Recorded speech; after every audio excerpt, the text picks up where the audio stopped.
A Idade Média costuma ser retratada como o período mais sombrio da história humana, frequentemente associada a ideias de retrocesso, intolerância religiosa, corrupção e violência. No entanto, essa visão simplista esconde uma realidade bem mais complexa. Esse longo intervalo, que durou cerca de 1000 anos, do século V ao XV, teve início com a queda do Império Romano do Ocidente e a ascensão do cristianismo como religião dominante na Europa, enquanto seu término coincidiu com o Renascimento e a chegada dos europeus às Américas. A primeira metade desse período, conhecida como Alta Idade Média e muitas vezes chamada de Idade das Trevas, e a Igreja Católica é apontada como uma das principais responsáveis por esse suposto obscurantismo. Mas será que a Igreja foi mesmo a grande vila dessa época? E os povos bárbaros eram tão selvagens quanto nos contaram? Vamos explorar fatos e mitos sobre a Idade Média que provavelmente não foram ensinados na escola. Primeiro, é importante entender que a Idade Média, também chamada de período medieval ou feudal, costuma ser descrita de forma negativa. Muitos a enxergam como uma era de atraso, primitivismo e barbarie, em contraste com a sofisticação das civilizações clássicas ou com o progresso da modernidade. Argumenta-se que, durante esses 1000 anos, a Europa viveu sob o domínio da violência, da intolerância religiosa, da censura intelectual imposta pela Igreja, da exploração e da injustiça em níveis superiores aos de qualquer outra época. De fato, a Igreja Católica alcançou seu auge de poder nesse período, construindo catedrais grandiosas e acumulando riquezas, enquanto grande parte da população se dedicava à vida religiosa. Porém, muitos dos avanços artísticos e culturais da Idade Média ocorreram em sua segunda metade, entre os séculos XI e XV. O período medieval começou no final do século V, com o colapso do Império Romano do Ocidente e o declínio do paganismo, estendendo-se por volta de 1500. A primeira metade, aproximadamente entre os anos 500 e 1000, ficou conhecida como Idade das Trevas, quando se atribuiu aos povos bárbaros a responsabilidade pela decadência da Europa, que teria levado séculos para se recuperar. No entanto, a palavra bárbaro não significava originalmente selvagem ou ignorante, mas sim estrangeiro. Essa conotação negativa foi, em grande parte, difundida pela própria Igreja. Apesar disso, a segunda metade da Idade Média nos deixou obras magníficas, como catedrais imponentes, tapecarias elaboradas e pinturas refinadas, todas de inegável valor cultural. A Igreja, porém, costuma se apresentar como a salvadora da Europa, quando, na verdade, contribuiu para aprofundar certas sobras desse período. Outro ponto crucial é que a Idade Média foi uma época de obediência cega. A Igreja impôs uma hierarquia rígida, na qual os homens, embora teoricamente livres, estavam submetidos a uma cadeia de comando. Os filhos deviam obediência aos pais, os camponeses aos senhores feudais, estes ao rei, e os reis, por sua vez, ao clero. Os bispos e outros líderes religiosos, que muitas vezes também eram senhores feudais, respondiam ao Papa, que se estabeleceu como uma nova figura imperial em Roma, adotando o latim como língua oficial. Além disso, costuma-se dizer que a Igreja destruiu o legado cultural da antiguidade clássica. De fato, muitas obras dos autores pagãos foram perdidas, e apenas algumas foram preservadas para que os clérigos aprendessem grego e latim com fins religiosos. A hierarquia católica não demonstrou grande interesse em conservar as grandes criações dos pensadores antigos, e algumas obras só sobreviveram por acaso. Foi apenas com a invenção da imprensa, no século XV, que a difusão de livros e conhecimento se tornou mais ampla, possibilitando o Renascimento e a Reforma Protestante. Esse movimento questionou a autoridade da Igreja medieval e propôs uma nova interpretação dos ensinamentos cristãos. Mas nem tudo era trevas. Os chamados bárbaros, por exemplo, não eram tão incivilizados quanto se imagina. Roma resistiu às pressões desses povos por séculos, mas acabou cedendo às invasões. Os bárbaros eram assim chamados principalmente porque não falavam latim ou grego, mas, fora isso, muitos deles não diferiam muito dos camponeses romanos. Além disso, vários desses povos já haviam sido incorporados ao império como aliados ou federados. Eles tinham suas próprias tradições, mitologias e arte, uma rica produção literária, oral ou escrita. A cultura europeia não era exclusividade das elites,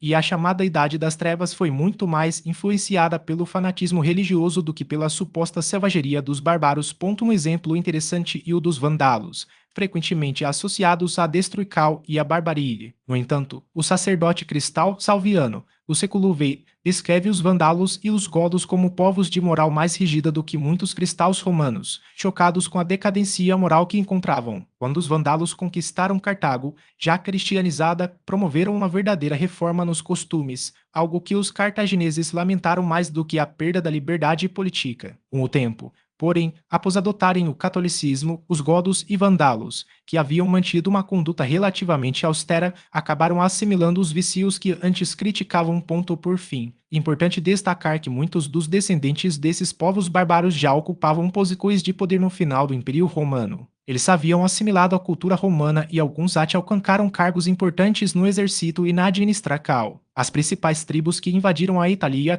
a Gália e a Espanha no século V já estavam cristianizadas, e foram justamente esses povos recém-convertidos que sentiram mais intensamente o impacto das transformações religiosas e políticas da época. O temor pelo poder da hierarquia religiosa se tornou uma marca daquela época. Os povos germânicos, recém-convertidos ao catolicismo, esforçavam-se para conciliar suas antigas tradições leis com as instituições romanas, buscando construir uma nova civilização. No entanto, esse processo foi inicialmente dificultado e depois sufocado pela Igreja. A partir do século IV, a hierarquia cristã do Império Romano empreendeu um esforço sistemático para desmantelar a cultura pagã que havia produzido o saber da antiguidade clássica, tanto em sua vertente filosófica quanto literária. O que se seguiu foi um período em que a Igreja controlava não apenas a produção de papel e a circulação de ideias, mas também a própria alfabetização. Em poucas décadas, o acesso à leitura e à escrita ficou restrito a uma pequena elite religiosa, política e intelectual. Muitos dos monges que copiavam livros nos mosteiros o faziam apenas reproduzindo mecanicamente a forma das letras, sem compreender seu significado. A alfabetização era monopólio da Igreja e as únicas escolas existentes eram cristãs. As academias fundadas por filósofos como Platão foram fechadas,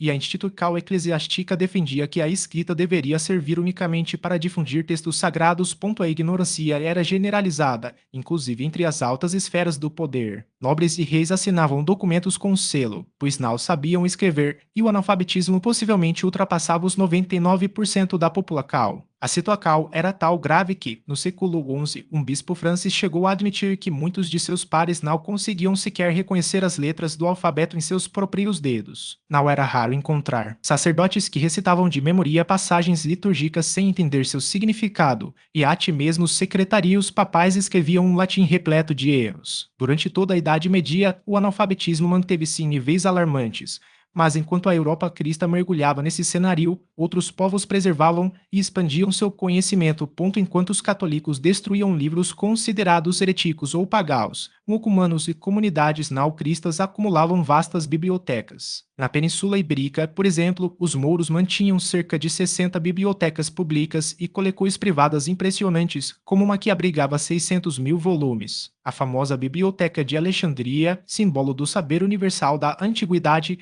reunia mais de 700 mil obras de diversas culturas, sem distinção de crenças. Em contraste, a Igreja Católica medieval não apenas deixava de preservar esse legado, como também promovia sua destruição. Ao final do século VIII, até mesmo em centros monásticos renomados, como o de São Galo, na Franca, poucos monges sabiam ler ou escrever. Desde Santo Agostinho, os textos cristãos menos dogmáticos já denunciavam a hipocrisia, a gula e a ociosidade de muitos religiosos. A ideia de que os monges cristãos salvaram os clássicos da antiguidade e, em grande parte, um mito. Com esse caldo de alguns fragmentos da lógica aristotélica, os mosteiros não conservaram obras significativas do classicismo até o século IX. Até a corocal de Carlos Magno, no início do ano 800, nenhum monastério europeu havia desempenhado um papel relevante na preservação dos textos antigos.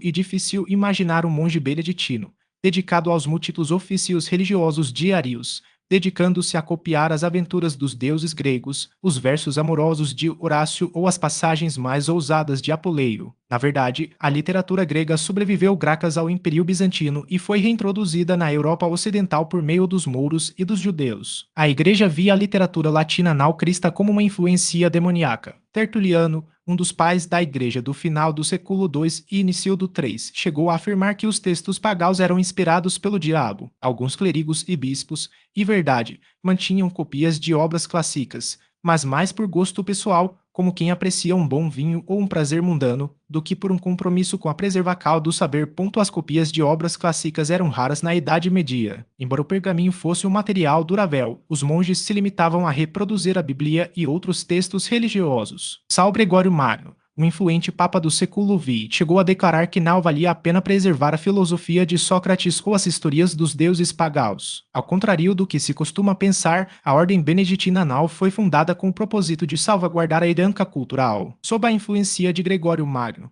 a Igreja priorizou apenas o que considerava essencial para a formação dos clérigos, levando ao desaparecimento de grande parte da literatura antiga. A indústria do copiado de textos entrou em colapso e os livros tornaram-se cada vez mais escassos. Foi apenas no século VIII que a situação começou a mudar, graças a uma decisão inesperada. Carlos Magno, um rei franco-devoto, mas também pragmático, percebeu que a ignorância generalizada ameaçava seu projeto de restaurar o Império Romano sob a bênção papal. Para reverter esse quadro, ele ordenou a criação de escolas em mosteiros e palácios episcopais, além de incentivar a copia de obras em pergaminho, um material mais resistente que o papiro. Muitos dos textos clássicos que chegaram a Atino são, a verdade, copias feitas durante o chamado Renascimento carolingio e não os originais da Antiguidade. Enquanto a Europa continental mergulhava no obscurantismo, algumas regiões do norte, como a Irlanda e a Grã-Bretanha, mantiveram focos isolados de erudição. Nesses lugares, monges e leigos excêntricos preservavam livros antigos e escreviam histórias nas línguas locais, muitas vezes à margem da influência direta da Igreja.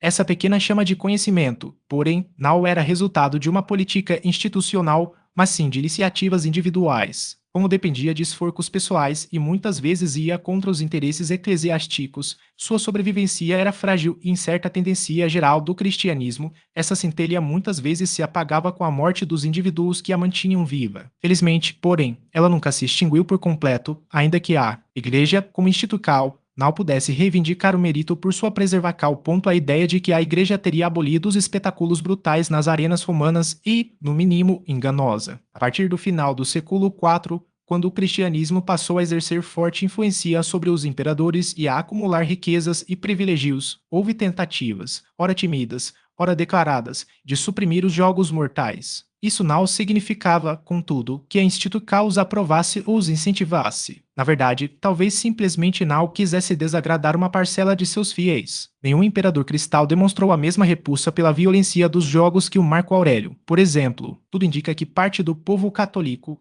descendente dos primeiros cristãos, compartilhava a mesma paixão pelos espetáculos sangrentos que os romanos pagãos, que lotavam as primeiras sessões do Coliseu. O imperador Teodosio, sempre disposto a agradar os bispos, chegava a obrigar seus prisioneiros a lutar contra gladiadores. Em 444, muito depois da consolidação do cristianismo como religião dominante, um monge chamado Telemaco invadiu a arena durante um combate de gladiadores para protestar. Foi apedrejado até a morte pelos espectadores, a maioria deles cristãos. Mesmo no século VII, a Igreja não emitiu nenhuma condenação formal contra a brutalidade dos jogos. As lutas contra feras continuaram até que não fosse mais possível encontrar animais selvagens. O clero abençoava e celebrava os combates medievais entre cavaleiros e tolerou os duelos até tempos relativamente recentes. A violência e as conspirações nas altas esferas da Igreja tornaram-se particularmente evidentes no século seguinte à morte de Gregório Magno, em 604, quando houve até 21 papas em um curto período. Em 896, o Papa Estevão V ordenou que o cadáver de Formoso, um de seus antecessores, fosse exumado após semanas de decomposição. Vestiram-no com as insígnias papais e o submeteram a um julgamento macabro, com o corpo apoiado em uma cadeira. Declarado culpado pelo tribunal de cardeais, Formoso foi coberto de improperios,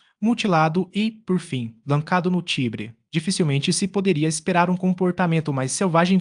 Sérgio III, por exemplo, chegou ao pontificado em 904 após assassinar seus dois predecessores imediatos, em meio a um período conhecido como pornocracia, uma era marcada pela vida dissoluta dos pontifícios, pela influência de cortesas nos assuntos eclesiásticos e pela corrupção generalizada. Se os papas e cardeais se comportavam dessa maneira no final do século IX, é fácil imaginar como era o restante da Europa. Roma, que sob os imperadores havia sido uma cidade relativamente alfabetizada, culta e refinada, transformou-se em um antro de ignorância e miséria sob o governo dos papas. Enquanto isso, a Igreja e seus fiéis disputavam relíquias absurdas. Um dente de leite do menino Jesus, frascos com o leite materno da Virgem Maria, o cordão umbilical de Cristo e até mesmo a dentadura completa do Salvador. templos afirmavam possuir pregos e fragmentos da cruz em tal quantidade que Cristo parecia ter sido crucificado inúmeras vezes. Uma igreja chegou a exibir a marca das nádegas de Jesus impressa em uma pedra onde ele teria se sentado. Todas essas fraudes eram realizadas com a conivência ou indiferença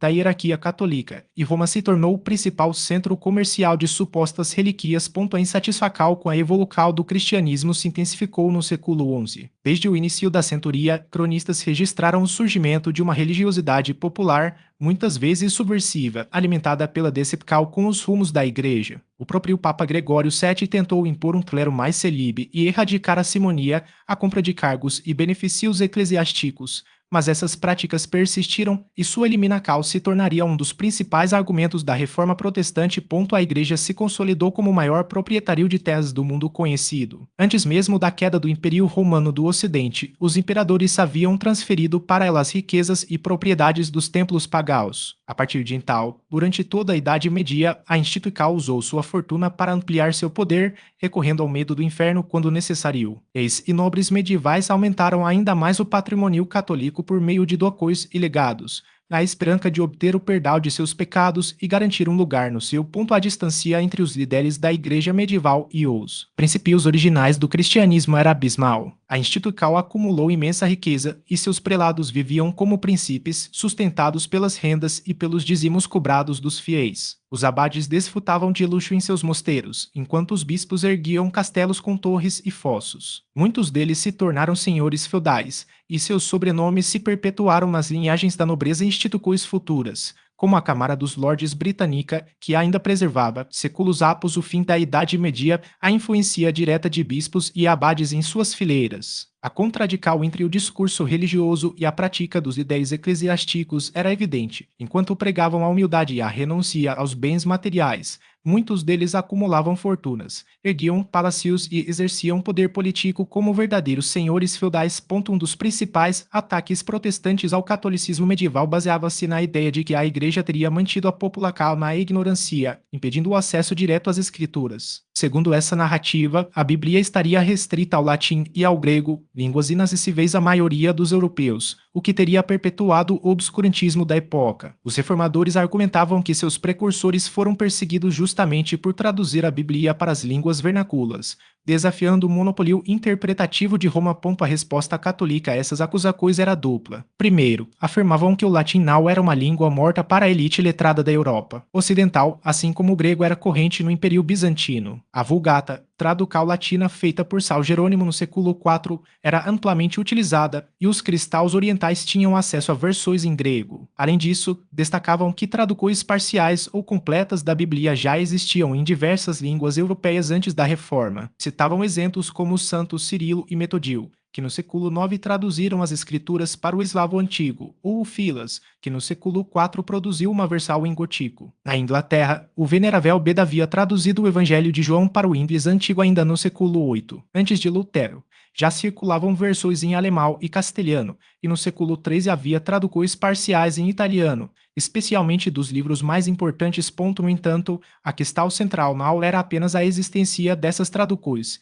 mas quantas pessoas tinham condições de lê-las. O analfabetismo na Idade Média é um tema complexo, pois não há registros estatísticos precisos. Os defensores da Igreja argumentavam que o índice não era tão alto, mas essa afirmação parece mais um desejo do que uma realidade comprovada. Sabe-se que até mesmo parte da nobreza e do clero era analfabeta, o que sugere que a maioria da população não dominava a leitura. Além disso, a ideia de que grande parte da Europa falava latim ou grego é imprecisa. Muitos europeus viviam e morriam falando apenas dialetos locais, sem jamais ter contato com essas línguas clássicas. Mesmo entre os que as conheciam, havia uma enorme diferença entre compreender um idioma falado e ser capaz de ler um texto complexo como a Bíblia. Quanto à relação entre o acesso às escrituras e o fim do obscurantismo, a questão é ainda mais intrincada. Afinal, os principais responsáveis pela Igreja medieval eram justamente aqueles que mais haviam estudado a Bíblia, o que não impediu abusos de poder, corrupção ou práticas questionáveis. Isso não significa que a leitura da Bíblia fosse irrelevante, mas sim que seu impacto dependia de como era interpretada e aplicada. Outro ponto crucial no julgamento da Idade Média e a tendência de compará-la com períodos posteriores, como o Renascimento ou a Ilustracal, ou mesmo com a Antiguidade Clássica. No entanto, essa comparacal e muitas vezes injusta. Enquanto a Europa vivia sua Idade das Trevas, outras regiões do mundo, como o Oriente Médio, floresciam em conhecimento, arte e ciência. Além disso, o próprio Império Romano teve períodos de declínio tão sombrios quanto os da Idade Média, com crises políticas, econômicas e culturais. Mesmo após o fim do período medieval, muitas condições sociais permaneceram inalteradas. O Renascimento, por exemplo, foi um movimento elitista que pouco impactou a vida da maioria da população. A Ilustracal, outro marco de progresso,